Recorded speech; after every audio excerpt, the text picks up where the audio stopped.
Good evening, good afternoon and good morning. जिस समय भी आप ये सेशन देख रहे होंगे यूट्यूब पे, उस समय के हिसाब से। और सबसे पहले हम लोगों ने डिस्कस कर लिया था नाउन टेस्ट 1। तो नाउन टेस्ट 1 के बाद जो सेशन आना चाहिए था वो प्रोनाउन टेस्ट 1 आना चाहिए था, है ना। तो प्रोनाउन टेस्ट 1 का ही ये आपका सेशन है, जिसमें हम लोगों को डिस्कस करना है 20 क्वेश्चन।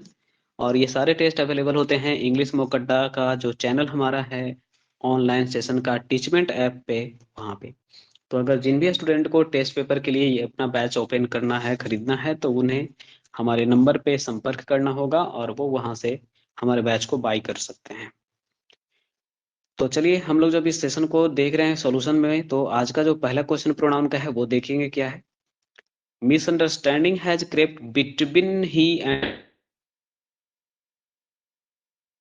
को पता है कि बिटवीन एक प्रीपोजिशन टर्म है, और प्रीपोजिशन टर्म का जब तो उसके साथ हम लोग जनरली क्या यूज करते हैं, तो ऑब्जेक्टिव प्रोनाउन का यूज करते हैं ना।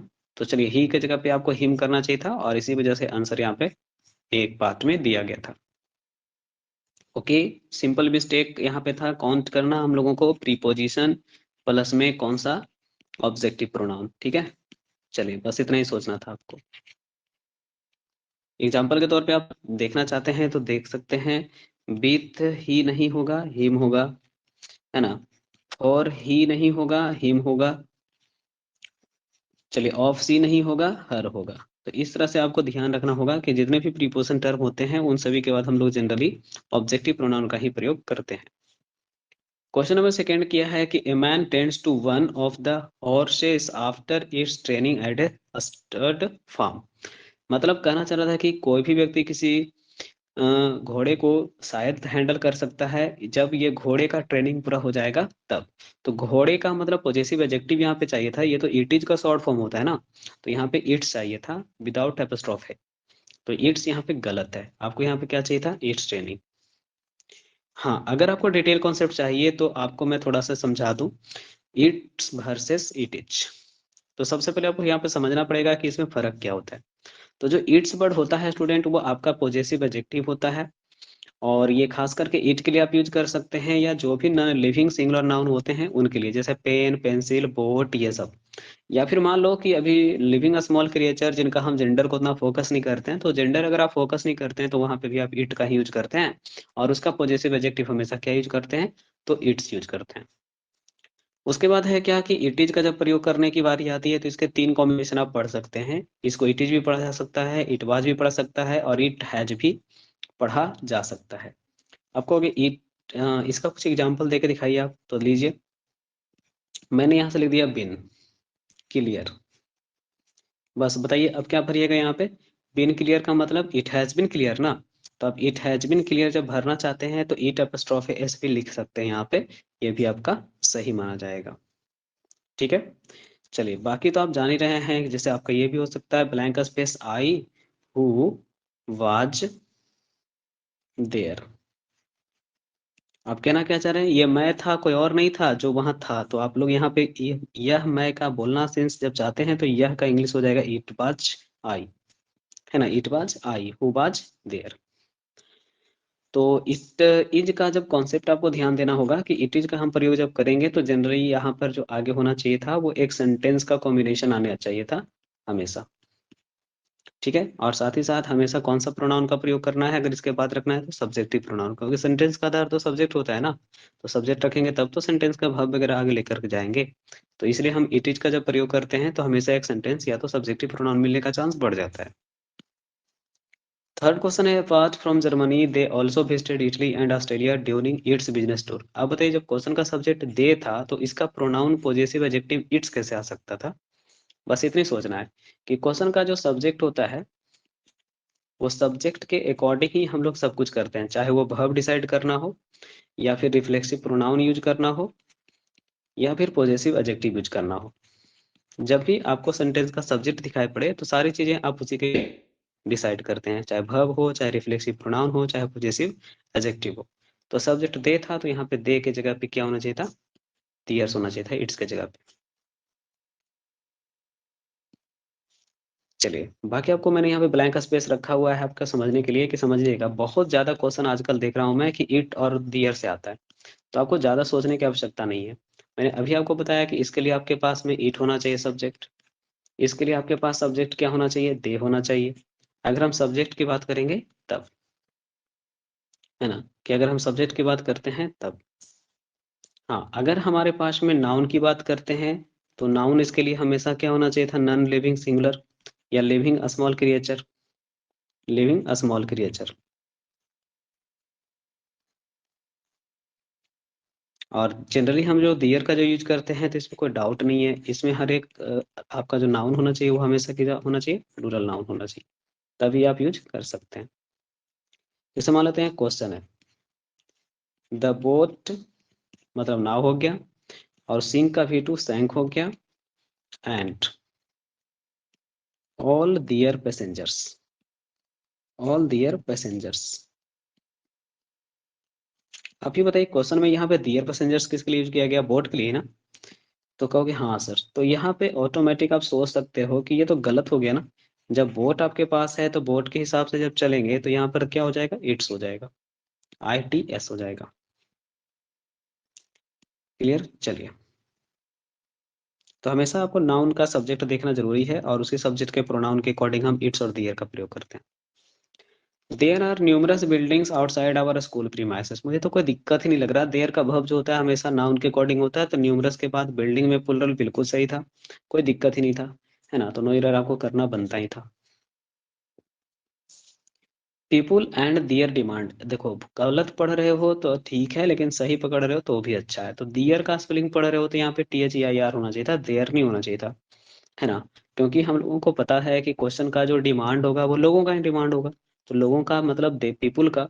और पीपुल के हिसाब से अगर हम कभी भी चलेंगे तो ऑटोमेटिक है कि इसका जब सब्जेक्ट यूज करना रहेगा तो वो दे होगा, और जब पॉजिटिव एडजेक्टिव यूज करने की बारी आएगी तो वो आपके पास में दियर होगा। तो क्वेश्चन में इतना कॉमन सा मिस्टेक तो आप पकड़ ही सकते हो। तो क्वेश्चन में देयर की जगह दियर डिमांड होना चाहिए था।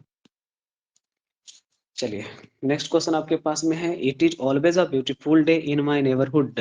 फिर से एक बार, इट इज पढ़ रहे हो ना, और ये इट्स लिखा हुआ है, तो इट इज पढ़ रहे हो तो क्वेश्चन में IT एपोस्ट्रोफ है और S लगाना चाहिए था ना आपको। चलिए, तो यही गलत आपके पास था, बाकी मैंने इसका क्वेश्चन आपको बोला ही कि उधर से पीछे से जो कॉन्सेप्ट मैंने दिया उसी को समझ के यूज कर सकते हैं। There are some Indian herbs that possesses, देखो बताओ यहाँ से क्वेश्चन में सब्जेक्ट आपके पास में दैट के पहले कौन है, हर्ब्स है, और नाउन में लगा तो वर्ब में सटा, मैंने कितनी बार सिखाया है आपको। तो पोसेस का स्पेलिंग होता है POSSES, और जब ES लगा दीजिएगा तो सिंगुलर बन जाएगा। जबकि आप यहाँ पे जानते हो कि रिलेटिव प्रोनाउन का जो वर्ब होता है वो रिलेटिव प्रोनाउन के अकॉर्डिंग नहीं होता है, वो हमेशा नाउन के अकॉर्डिंग होता है ना। तो नाउन के अकॉर्डिंग होता है, तो नाउन यहाँ पर आपके पास हर्ब है और ये प्लूरल नाउन है ना, तो प्लूरल नाउन के लिए प्लूरल वर्ब चाहिए था, तो वर्ब जो होना चाहिए था पोसेस होना चाहिए था। वर्ब में लगाने से सिंगुलर हो जाता है, इसलिए उसको प्लूरल बनाने के लिए हमको V1 ही रखना पड़ेगा, और कोई बात नहीं है। दिक्कत है तो देखो ना, यहाँ से बैग्स रखा, दैट रखा और हैज रख दिया, तो गलत हो गया ना। दैट के पहले क्या है, बैग्स, तो बैग्स के हिसाब से यहाँ पे क्या होना चाहिए था, हैव होना चाहिए था। ओके, यही समझा रहा था मैं आपको। मान लो यहाँ पे बॉयज रखा यहाँ पे हु रखा, और यहाँ पे आपको आर और ईज का ऑप्शन दिया, तो आप क्या सिलेक्ट करोगे, आर ही ना करोगे, क्योंकि हु के पहले आपका बॉयज है और बॉयज है प्लुरल। आपने कहा कि रिलेटिव के पहले का जो नाउन होता है वही भव लेता है, तो बॉयज आर होगा ना, कि हु से कोई मतलब इसको रहेगा। हु के लिए अगर भव आएगा भी तो हु के लिए आगे जाके कोई भव आएगा। तो रिलेटिव प्रोनाउंस का ये क्वेश्चन काफी इंपॉर्टेंट है, आपको इसको ध्यान देना है। हाँ, प्रोनाउन का नेक्स्ट जो टेस्ट में आपको डालूंगा उसमें रिलेटिव प्रोनाउन का जरूर मैं डिटेल से वर्णन करूंगा। The thin wire that giving, फिर वही गलती है, दैट के पहले यहाँ पे वायर था, और वायर के हिसाब से डायरेक्ट V4 कैसे रख सकते हैं, उसका मेन वर्ब रखना पड़ेगा, और मेन वर्ब आपके पास में क्या होगा, यहाँ पे गिव्स होगा। चलिए, तो यहाँ पे क्या करेंगे, गिव्स कर देंगे। The thin wire that gives off light is called the filament. Okay, next one, my older brother whose which you will meet later is a dentist. अब ध्यान दीजिए, क्वेश्चन में जब ज्यादा परेशान होता है तो मेरी तरफ से काम करिएगा। The my older brother is a dentist, you will meet later, जिससे आप बाद में मिलोगे, तो यहाँ पे ये भीच का मतलब सिलेक्शन तो है ही नहीं, तो ये भीच यहाँ पे गलत है बस, है ना। मैंने कहा कि जब भी क्वेश्चन में भीच का प्रयोग करते हैं तो भीच हमेशा क्या बताता है, सिलेक्शन बताता है, और क्वेश्चन में सिलेक्शन का तो कोई मतलब ही नहीं बनता यहाँ पे। तो सिलेक्शन नहीं है, सिर्फ हमको डिमांड सेंस है क्या चीज का, ऑब्जेक्ट का। तो ऑब्जेक्ट सेंस का जब बात करना है आपको, तो हमें क्वेश्चन में ज्यादा सोचना नहीं है। इसका यूज हम लोग तब करते हैं जब सब्जेक्ट और वर्ब की संख्या क्या हो जाती है, बराबर हो जाती है, तभी यूज करते हैं। ये बहुत ही अच्छा ट्रिक है, आप इसका यूज जरूर कीजिए, इससे चीजें आपको आसानी से बनाने में मदद होती है। तो चलिए थोड़ा सा आपको दिखा भी देते हैं। मैंने काउंटिंग किया, द ओल्डर ब्रदर एक सब्जेक्ट हो गया, इज इसका एक वर्ब हो गया, यू आपका दूसरा सब्जेक्ट हो गया, और विल मीट आपका दूसरा वर्ब हो गया। तो सब्जेक्ट की संख्या यहाँ पे कितनी हो रही है क्वेश्चन में, तो सब्जेक्ट की संख्या 2 हो रही है, S1 S2 यानी 2 सब्जेक्ट। फिर हमारे पास दो दो वर्ब नजर आ रहे हैं, यानी वर्ब भी 2 है। तो सब्जेक्ट और ऑब्जेक्ट की संख्या बराबर हो गई, यानी यहाँ पे होना चाहिए था क्या, होम, बीच की जगह। My house is more special than my sister house, ये तो आपका नाउन का ही क्वेश्चन लगता है रह गया है। चलिए कोई बात नहीं, प्रोनाउन से रिलेशन थोड़ा सा है। My house is more special than my sister house, तो सिस्टर के बाद हाउस लिखने की आवश्यकता नहीं है, सिर्फ आप एपोस्ट्रोफ एस लगा दोगे तो भी काम चलेगा। We thought there was a good idea, no no no no, there was a good idea नहीं, ये तो it was a good idea होता है ना। तो क्वेश्चन स्पोकन से बनेगा ये तो। फिर से एक बार देखिए, मैंने कहा लिख रहा था बी थाउट, मुझे लगा था, यह एक अच्छा आइडिया था कि हम स्नो बूट्स पहन करके जाएं क्योंकि बाहर काफी ठंडी थी। तो ईट पास होना चाहिए था, देयर वाज नहीं। जब देखो ईट का अंतर और देयर का अंतर आपको करना है तो समझिएगा कि देयर जो होता है जनरली इंट्रोडक्टरी होता है, और इंट्रोडक्टरी का काम ही है स्टार्टर ऑफ सेंटेंस, स्टार्टर। ये सेंटेंस का स्टार्टर होते हैं, बीच में यूज नहीं हो सकते हैं। जब बीच में यूज करने की बारी आएगी तो ईट का यूज करेंगे, ठीक है। ये बहुत ही बढ़िया क्वेश्चन आपके पास है कहा जाए तो। We ordered a pizza which are, ये बताइए यार, भीच के पहले पिज्जा था, पिज्जा के हिसाब से आर कैसे होगा, इज होगा ना पहले तो। बस खत्म। वही वाला नियम कि क्वेश्चन में जब भी हमारे पास कोई रिलेटिव प्रोनाउन आता है, इसके बाद का वर्ब हमको जब भी रखना होता है तो नाउन को देखना है। तो नाउन को जब देखेंगे ऑटोमेटिक है कि इसका नाउन यहाँ पर पिज्जा है, और पिज्जा है तो सिंगुलर ही होगा। बस खत्म। तो इसका नाउन यहाँ पे जो आपको रखा गया है पिज्जा था, और पिज्जा के अकॉर्डिंग यहाँ पे वर्ब आपको रखना होगा सिंगुलर। चलिए, यह भी करा था, you should avail this opportunity, लग रहा है ना कि आपको इस मौके का फायदा उठाना चाहिए, और आपको अपने स्किल्स को एक्सप्लेन करना चाहिए, दिखाना चाहिए। तो आपको खुद ही इस मौके का फायदा उठाना चाहिए ना। You should avail your self.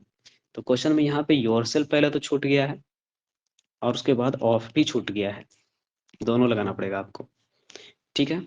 Avail के बाद रिफ्लेक्सिव प्रोनाउन तो होता ही है, और साथ ही साथ प्रीपोजिशन ऑफ भी होता है, उसके बाद ही नाउन आप लिख सकते हैं, ठीक है। अवेल योर सेल्फ ऑफ, यहाँ पर ये कॉम्बिनेशन आपको लाना पड़ेगा, तब जाके ये क्वेश्चन आपका पूरी तरह से सही होगा। तो आंसर इसी वजह से आपको दिया है बी पार्ट। तो देखिए क्या है ना कि मैंने बोला ना कि रिलेटिव प्रोनाउन का क्लास में नेक्स्ट क्लास में डिस्कस करूंगा, तो मैंने आज के क्लास शेड्यूल में रखा है रिफ्लेक्सिव प्रोनाउन, जो कि काफी स्टूडेंट को तो पता ही होता है, लेकिन इसमें कंफ्यूजन भी बहुत है लोगों को। तो मैंने सोचा कि हम रिलेटिव प्रोनाउन तो नेक्स्ट वीडियो सेशन में बता देंगे, आज हम रिफ्लेक्सिव को बढ़िया से समझा देते हैं आपको। देखिए पहले मैंने यहाँ पे एक क्वेश्चन रखा है आप लोगों के लिए, आप इसको अंडरस्टैंड कर सकते हैं और समझ सकते हैं। पहले तो लिख रहा है कि करेक्ट सेंटेंस ढूंढिए, और मैं आपको पहले ही ऑप्शन बता देता हूँ कि आंसर इसका डी है, कि सभी ऑप्शंस क्या हैं, करेक्ट है।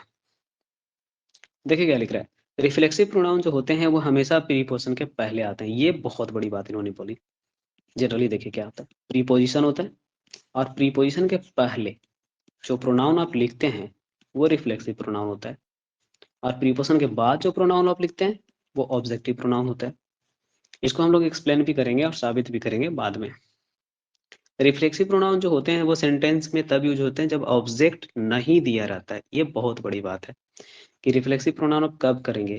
तो ये जो होता है जनरली ऑब्जेक्ट का सब्स्टिट्यूशन होता है, ऑब्जेक्ट जब हमारे पास नहीं होगा तभी आप इसका यूज कर सकते हैं, और ऑब्जेक्ट अगर प्रेजेंट है तो रिफ्लेक्सिव प्रोनाउन आपको बाय बाय बोलेगा और सेंटेंस से विदा हो जाएगा। नेक्स्ट पॉइंट आपके पास में रखा गया है कि प्रोनाउन को रिफ्लेक्सिव हम तब करते हैं जब यह मेन वर्ब के जनरली बाद आता है, ओ यानी मेन वर्ब के पहले जो आता होगा ना सेल्फ वाला प्रोनाउन, वो जनरली इम्फेटिक होता होगा। तो ये तीनों ही पॉइंट यहाँ पे सही है, और इसी वजह से आंसर डी था, all of the above points are correct. अब देखिए यहाँ से मैंने आपको थोड़ा सा हेल्प करने के लिए लिखा है कि कौन सा पेयर इसमें गलत दिया गया है। तो गलत मैं पहले ही बता देता हूँ कि एडजस्ट के साथ यहाँ पे ऐड लगा दिया है, जो टू में हो जाएगा कन्वर्ट। बाकी सही है, अवेल के साथ ऑफ लगता है, एंजॉय के साथ ऐड लगता है, डिस्गाइज के साथ एज ही लगता है। इसमें डिस्गाइज का हिंदी आप सबको पता होना चाहिए कि भेष बदलना होता है, और आपका जो एंजॉय है वो आपको पता ही है, और अवेल का हिंदी होता है फायदा उठाना, फायदा उठाना। अब तो कोई यहाँ से सिखाने वाली बातें कुछ और हैं हमारे पास में, कि एडजस्ट के साथ रिफ्लेक्सिव प्रोनाउन लगता है जब हमारे पास कोई ऑब्जेक्ट नहीं रहता। अडेप्ट के साथ रिफ्लेक्सिव प्रोनाउन लगता है जब हमारे पास कोई ऑब्जेक्ट नहीं रहता। रिकॉन्साइल का मतलब भी होता है ढलना, इन तीनों का हिंदी ढलना होता है, कहीं पर एडजस्ट करना। इन तीनों के साथ आप रिफ्लेक्सिव प्रोनाउन लगाते हैं। जब आप भेष बदलते हैं तो आपको पता होता है कि सब्जेक्ट और ऑब्जेक्ट आप ही होते हैं, तभी रिफ्लेक्सिव प्रोनाउन लगेगा ना। तो डिस्गाइज मतलब भेष बदलना। अब जब भेष आदमी बदलने जाता है तो वो अकेला ही ना होता है, तो उसी को पता होता है कि कौन कौन है। यही बात होता है अगर आप किचन में सब्जी काट रहे हैं और आपका हाथ कट जाता है, आप सेविंग कर रहे हो, आपका मतलब दाढ़ी वगैरह बनाने के दौरान कहीं पे कट जाता है, या मान लेते हैं आप गुस्सा आता है और आप पॉइजन खा लेते हो, तो पॉइजन भी रिफ्लेक्सिव प्रोनाउन लेता है। मान लो कि आप कहीं पे कोई काम के लिए प्रयास लगाते हो, तो एक्सर्ट भी रिफ्लेक्सिव प्रोनाउन लेता है। आप खुद की जगह पे या अपने किसी की और की जगह पे खुद को रख के सोचते हो, तो वहां पुट के साथ भी रिफ्लेक्सिव प्रोनाउन यूज होता है। जनरली आप पार्टी में जाते हो तो आप खुद ही एंजॉय करोगे, खुद को एंजॉय करोगे, तो एंजॉय के साथ रिफ्लेक्सिव प्रोनाउन होता है। और भी टर्म हो सकते हैं आपके पास में, है ना। चलिए, तो कह रहा था B enjoy very much at the party. हम लोगों ने क्या एंजॉय किया पता नहीं। तो यहाँ पे भाट का जब जवाब आपको नहीं मिल रहा है, इसका मतलब है कि यहाँ पे ऑब्जेक्ट आपका अब्सेंट है। और जब ऑब्जेक्ट आपके पास अब्सेंट होता है तो रिफ्लेक्सिव प्रोनाउन ही सहारा होता है। तो बी का रिफ्लेक्सिव प्रोनाउन क्या होगा? आवरसेल्व्स, कि हम लोगों ने खूब एंजॉय किया। स्टूडेंट करना चाहिए नए पर एजुकेशन पॉलिसी, यानी एनईपी इसी को बोलते हैं आप, कि एनईपी के हिसाब से स्टूडेंट को खुद को एडजस्ट करना चाहिए। किसको एडजस्ट करना चाहिए था? स्टूडेंट को ही। तो यहाँ पे स्टूडेंट का प्रोनाउन देम होता है और देम सेल्फ हो जाता है रिफ्लेक्सिव प्रोनाउन। चलिए, हो गया आपके पास में फर्स्ट ऑप्शन नहीं। अच्छा हाँ, ये गलत है ना, देम में एस लगा दिया यहाँ पे, तो ये गलत हो गया। We should avail of each and every opportunity. हमें हर मौके का फायदा खुद उठाना चाहिए। तो मैंने बोला ना कि ऑफ के पहले यानी कि प्रीपोजिशन के पहले रिफ्लेक्सिव होता चाहिए था, तो रिफ्लेक्सिव प्रोनाउन ये होगा। और हिंदी भी है कि हमने मौके का फायदा खुद से उठाया था। ए ब्राइट रिकॉन्साइल हर नहीं, हर सेल्फ। टू के पहले प्रीपोजिशन के पहले चाहिए था, तो रिफ्लेक्सिव प्रोनाउन चाहिए था, हर सेल्फ हो गया यहाँ पे। ही एक्सर्टेड हिम, फिर वही बात है, टू प्रीपोजिशन के पहले चाहिए था तो हिम नहीं चाहिए था, यहाँ पे हिमसेल्फ, उसने खुद ही प्रयास लगाया। My friend disguised himself as a reporter, तो ठीक तो है, my friend disguised himself as a reporter and no one could recognise him. My father bought some sweets and ice cream for my sister and my self. गलत बात है ना, मी होगा यहाँ पे, क्योंकि प्रीपोजिशन जो आपके पास है उसके बाद आपको लिखना है ना। तो अभी आपने सीखा था कि प्रीपोजिशन के बाद जो होता है वो ऑब्जेक्टिव प्रोनाउन होता है, उसके पहले रिफ्लेक्सिव प्रोनाउन होता है। तो क्वेश्चन में यहाँ पे ऑब्जेक्टिव था आपको, इसलिए आपको यहाँ पे क्या लगाना चाहिए था? मी लगाना चाहिए था। रुस्तम एंड माई सेल्फ नहीं होगा, क्योंकि सब्जेक्ट का भी रिफ्लेक्सिव प्रोनाउन को नहीं बनाया जाता, उसके लिए हमेशा आई का ही प्रयोग करें। तो रुस्तम एंड आई है ज्वाइंट द पार्टी, और आंसर आपके पास शायद हो गया फर्स्ट ऑप्शन। फिर यहाँ पे देख लो, प्रीपोजिशन के पहले रखना है तो रिफ्लेक्सिव प्रोनाउन होगा। डायरेक्ट आंसर सी टी कर लो, कि खुद को मेरी जगह पे रखिए, और आप लोग को मैनेजमेंट जो फैमिली का होता है उसका प्रेशर समझ में आएगा। तो आप लोगों को रिफ्लेक्सिव प्रोनाउन का सेशन ये थोड़ा सा आसान मैंने बनाने के लिए इतने सारे क्वेश्चन दिए हैं, आप इन सेशंस को दोबारा जरूर देखिएगा। लीजिए, उसने खुद को काट लिया। सब्जेक्ट और ऑब्जेक्ट अगर एक ही इंसान है तो यहाँ पे जो ऑब्जेक्ट आपके पास है उसको हमको रिफ्लेक्सिव प्रोनाउन में बदलना पड़ता है, ठीक है ना। तो उसने खुद को काट लिया, he cut himself. The poor farmer poisoned him, नहीं बाबा, हिमसेल्फ। गरीब किसान ने खुद को, है ना, जहर दे दिया। अब यहाँ तो सबको पता है कि इंट्रोडक्शन देने के लिए हमेशा में माई सेल्फ लोग स्पोकन में बोलते हैं, लेकिन लिखते समय क्या लिखना है? I am Rohan. चलिए, फाइनली रिफ्लेक्सिव प्रोनाउन का कॉन्सेप्ट रिवीजन कर लीजिए। दिस इज द एल्बम कैसे होगा? हु, एल्बम के लिए हु आ सकता है, नहीं आ सकता है, तो दैट होना चाहिए था यहाँ पे, या तो विच होना चाहिए था। अब आपको दिक्कत है तो एक बार देख ही लो। हु आपका रिलेटिव प्रोनाउन होता है जो क्या पूरा करता है? सब्जेक्ट डिमांड पूरा करता है। आप ही बताओ कि होम का जब प्रयोग करते हैं तब क्या होता है? तो सर ये तो ऑब्जेक्ट की तरह यूज होगा सर, तो ऑब्जेक्ट का डिमांड पूरा करता है। जब भीज का प्रयोग करते हैं तब क्या होता है? तो ये सर सिलेक्शन बताने का काम करता है। जब क्वेश्चन में दैट का प्रयोग करते हैं तब क्या होता है? तो सर ये एग्जैक्ट सेंस बताता है, जो नाउन का चर्चा था वही सेंस बताता है, या कह सकते हैं कि द प्लस नाउन के लिए आता है सर। तो आपको ये सब चीजें याद होनी चाहिए भी बढ़िया से ना, सिर्फ आप जानते हैं और इसे अप्लाई नहीं कर पाते अगर क्वेश्चन पेपर में, तो आपके जान फायदा ही नहीं है। ठीक है, तो यहाँ पे मैंने यही देखा ना कि द एल्बम का प्रयोग किया गया है, तो हु तो खैर हो ही नहीं सकता था, ये तो गलत होना ही था, तो आपको आंसर यहाँ पे क्या करना था? दैट या तो भीज करना था, बी आंसर। हर handwriting is quietly definitely more beautiful then your handwriting, तो मैंने कहा योर हैंडराइटिंग दोबारा कौन लिखता है यार, तो क्या लिख देंगे? योर्स। वही मैंने सिखाया था थोड़ी देर पहले कि अगर आपको पॉजेसिव एडजेक्टिव के साथ एक नाउन दिया जाए और इसकी आपको तुलना करनी हो, और तुलना करने के लिए आपको परेशानी हो रहा हो, तो हमेशा याद रखिएगा एडजेक्टिव प्लस नाउन का तुलना प्रोनाउन नहीं है, लेकिन पॉजेसिव प्रोनाउन से करना है। अब पॉजेसिव प्रोनाउन आपको पता नहीं है कि क्या होने वाला है, योर का योर्स होने वाला है, इसलिए आंसर बी आएगा। Bhati the name of the Swami who autobiography impressed you so much. आप बताओ ऑटोबायोग्राफी एक नाउन वर्ड है, नाउन वर्ड के पहले प्रोनाउन हो सकता है क्या? नहीं हो सकता है। तो कभी भी क्वेश्चन में जब नाउन लिखते हैं तो उसके पहले हमेशा पॉजेसिव एडजेक्टिव का यूज करते हैं ना। जी बिल्कुल सर, तो पॉजेसिव एडजेक्टिव हु का क्या होता है बताइए तो? हु का पॉजेसिव एडजेक्टिव क्या होता है? तो आप सबको पता है कि हुज होता है। अब हुज जब करना चाहिए था तो यहाँ हुम कर दिया है, तो चलिए आप लोग करिए ना, आप लोग अच्छे बच्चे हैं। तो what is the name of the swami whose autobiography impressed you, कि भाई ये स्वामी कौन है जिनका ऑटोबायोग्राफी आपको इतना प्रभावित किया। चलिए फाइनली आपको हुज करना था यहाँ पे। After long and fun killed day the children slept peacefully, यहाँ पे देमसेल्व्स का कोई जरूरत ही नहीं है। देखो जब तक हम लोग खुद का हिंदी करते हैं और हिंदी सेंस आता है तभी तक हम रिफ्लेक्सिव लगाते हैं, जब खुद का हिंदी नहीं आता है तो हम रिफ्लेक्सिव प्रोनाउन को बाय बाय कर देते हैं। तो after a long and fun killed day the children slept peacefully, themselves का कोई जरूरत नहीं है। ये क्वेश्चन आपको जरूर बनाना चाहिए, स्पोकन से ये बनेगा कि after a long and fun killed day the children slept peacefully, themselves को पढ़ ही नहीं रहे हैं तो क्यों रखेंगे, हटाइए। आई एम नॉट श्योर, और नॉट श्योर के बाद हमेशा भेदर का प्रयोग करते हैं, इफ का नहीं, है ना। जनरली हम लोगों को तो यही सिखाया जाता है, बाकी आपको देखना होगा कि और कुछ मिस्टेक है क्या।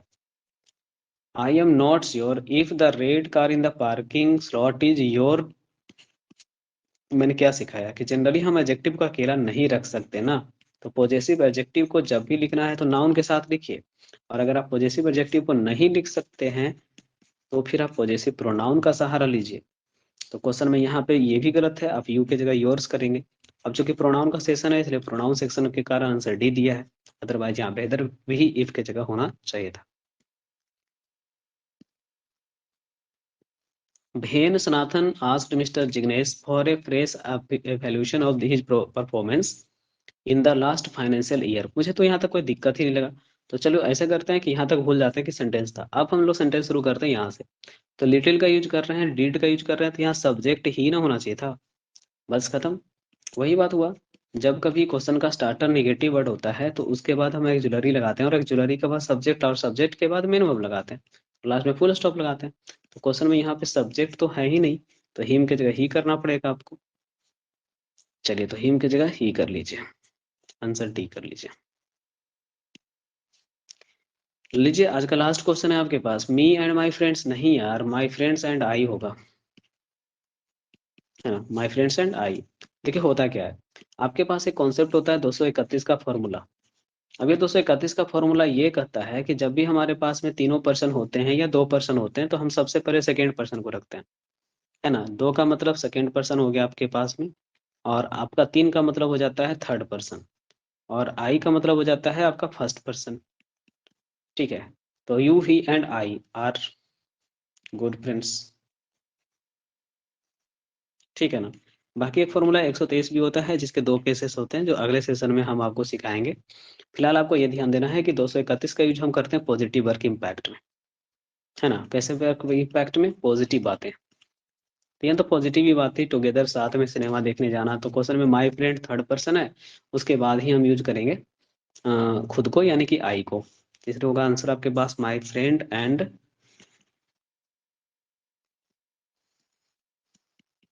चलिए आई फाइनली आंसर। तो आज का सेशन जो था यहीं तक था, और आप लोगों को आज का सेशन बहुत ही अच्छा लगना चाहिए। और अगर आज का सेशन आप लोगों को मजेदार लगा तो नीचे कमेंट सेक्शन में मुझे जरूर बताइएगा। और साथ ही साथ आप लोगों से अभी ये कोर्स नहीं लिए हैं ऑनलाइन वाला सेशन का, रिकॉर्डिंग सेशन के अलावा टेस्ट सेशन के लिए, वो कृपया कर जल्दी से जल्दी ये सेशन ले लें। बाकी आपको पता है कि practice makes a man perfect, है ना। तो प्रैक्टिस करते रहिए, कहीं से भी कीजिए लेकिन करते रहिए।